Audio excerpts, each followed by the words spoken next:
명태균 씨 말이 잠깐 생각이 나는데 자신이 구속되면 한 달 안에 뭐 가야 될 수 있고 뭐 이런 얘기했던 거 기억나는데 저도 그 생각을 했어요. 근데 이런 얘기를 하고 있어. 어쨌든 지금 아까 윤 대통령께서 지금 상황을 제대로 판단하고 있는 것인지 그 부분이 좀 의문이다 이렇게 말씀을 하시면서 민주당이나 이제 야당들 그리고 시민사회에서 언론들도 걱정하는 부분도 또 이런 측면이 있을 것 같습니다. 그러니까 그런 상황 판단 인식이라면 혹시라도 윤 대통령이 또 다른 제2의 잘못된 선택을 하면 물론 이제 국방부도 아니라고 하고 뭐 다 아니라고는 하는데 아니라고 하고 이 비상계엄을 선포한 거잖아요. 예. 그래서 지금 오늘 또 한동훈 대표도 이 마이크 잡고 기자들이 다 앉아서 그런 얘기를 했단 말이에요. 예. 이 마치 뭐 직접 표현은 그렇게 안 했습니다만 비상계엄 선포를 또 재연할 가능성이 있다. 그 이재명 대표는 그런 얘기를 또 했습니다. 이재명 대표도 비상계엄 재연할 염려가 있어서 안 된다. 예. 어제 그랬죠. 오늘이라도 당연히 그럴 수 있을지 모르겠다. 그래서 국회의원들이 항상 비상대기를 해라. 뭐 그 취지의 이제 비상대기령도 나가지 마라. 있고. 국회 본체. 그래서 당장 조국 대표 같은 경우는 오늘이라도 탄핵안 처리하자. 이런 식으로 나오고 있는. 그런데 그것도 그래요. 대통령에 대한 탄핵안 자체가 어떤 일이 발생을 하고 4, 5일 만에 처리가 된다? 나 그것도 아주 웃긴다고 봐요. 지금 3일 3일 밤에 비상계엄이 선포가 되잖아요. 근데 7일 날 표결하잖아요. 예. 불과 나흘 만입니다. 탄핵 소추안 또 이 급조가 됐고 이 사회적 의견을 모으는 시간도 너무 짧아요. 과거 같으면 적어도 이 탄핵안이 만들어진다면 이 일정한 시간이 있고 사회에서 수많은 사람들의 의견이 다 좁혀져서 하나의 통일된 의견까지는 못 가더라도 그 부분에 이제 탄핵에 맞는 의견을 만들어내야 된단 말이에요. 근데 이분은 그게 아니에요.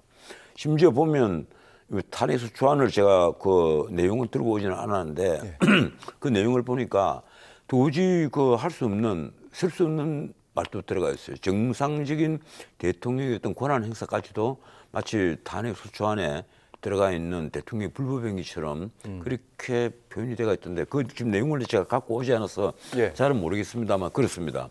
그래서 어떻든 민주당도 지금 너무 서들고 있는 거 아니냐. 그게 뭔가 하면 지금 이재명 대표야말로 시간이 딱 정해져 있잖아요. 그러니까 공직선거법 위반에서 도저히 자기 자신이 빠져나갈 수 없도록 1심에서 선고가 나와 있고 그것이 이제 2심 3개월, 3심 3개월이란 말이에요. 거기다 조국 대표는 12월 12일 당장 대법원 판결이 예정이 되어 있습니다. 그렇죠. 이러니까 이 조국은 당장 그렇게 했어요. 내 선고일 연기를 시켜주시오.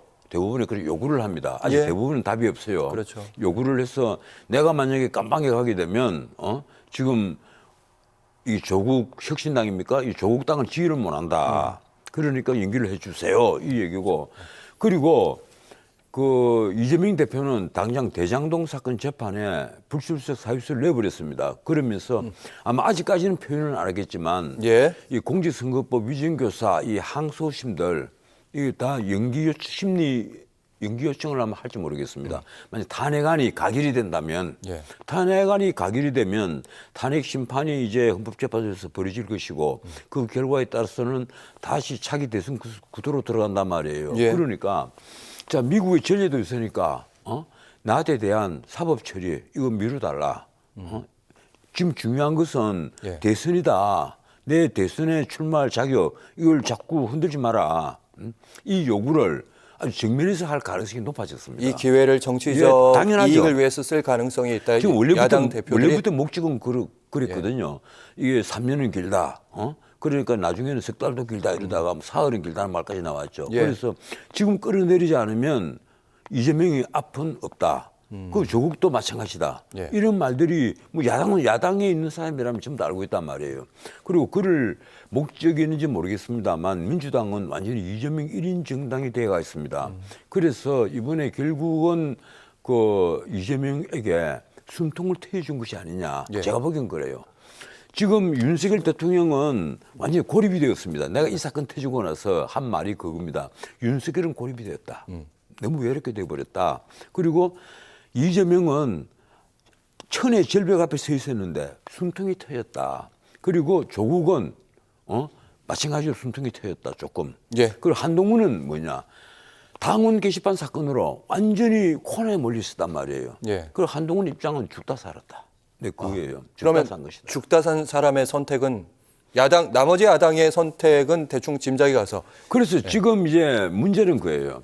내가 이게 너무 섣불리 이런 말씀을 드린 건 아닌지 모르겠는데 윤석열 대통령이 결국은 우리 보수를, 저는 보수 농객 입장에서 제가 말씀드리는 겁니다.